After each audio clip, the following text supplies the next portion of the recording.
Thank you for joining me on this adventure. Your presence means the world to me. Greetings, viewers. Get ready to immerse yourself in the world of J. Steward Davis in this video.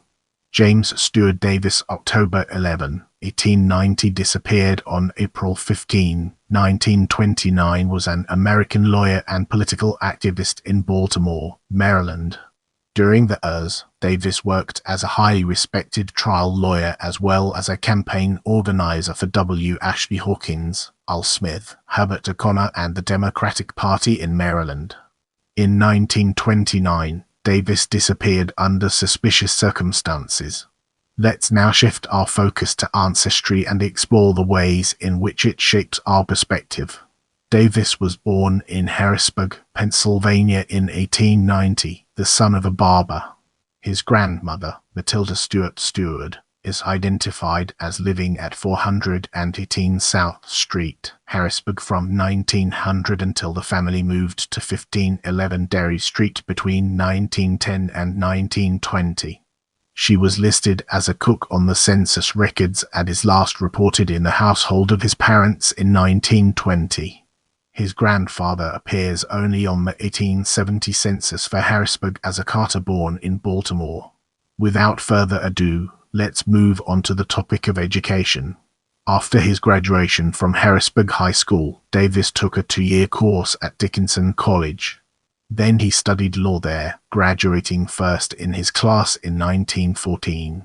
According to later newspaper accounts, he was the first person of color to be valedictorian at Dickinson School of Law.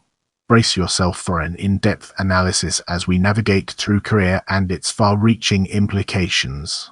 Davis moved to Baltimore in 1915 and was admitted to the bar on June 19 of that year. He began practicing on his own, although he would later partner with such notable Baltimore attorneys as W. Norman Bishop, Warner T. McGinn, and George W. Evans. Soon after beginning his law practice, Davis' career was interrupted by World War I, and he spent the next 18 months in the army. He served in France as a sergeant. After being promoted to lieutenant, Davis became an instructor at Camp Zachary Taylor near Louisville, Kentucky. Upon returning from the war, Davis quickly built a thriving practice as a trial lawyer in Baltimore. At 6 feet tall, and with a polished air and winning smile, Davis had an impressive presence which sometimes drew crowds to the courtroom. In 1921, he appeared in 48 cases mentioned in the Afro-American newspaper, mostly divorces and criminal defense, including the highly publicized capital murder case of Henry Brown, an Annapolis sailor. Said Davis of his legal career, "The law offers a most attractive spot for colored men. We get a fair show in the courts and the people appreciate our efforts." Though his legal career put him in the limelight, Davis did not run for political office and instead worked behind the scenes as a campaign organizer. He was the chairman of the committee supporting Ashbie Hawkins's revolt against the established Republican Party in 1920. Like other independent Republicans, Davis later switched to the Democratic Party and managed the Colored City Democratic campaign for Al Smith's 1928 bid against Herbert Hoover. Davis said of his political activism, "It is time that we look after our own political affairs and not entrust them to whites who are indifferent to our welfare." Ironically, Davis supported Herbert O'Conor's white campaign for state's attorney for Baltimore City in 1926. As Attorney General, O'Conor would argue against the admission of Donald Gaines Murray to the University of Maryland Law School in 1935. Davis married Blanche Moore, a public school teacher, in 1920, and they had 2 children, Suzanne and Blanche. During the years, Davis was a well-respected lawyer in Baltimore who was embraced by the legal community and social circles. In April 1929, Davis vanished. In this section, we'll be shedding light on disappearance and its impact on our understanding of the subject.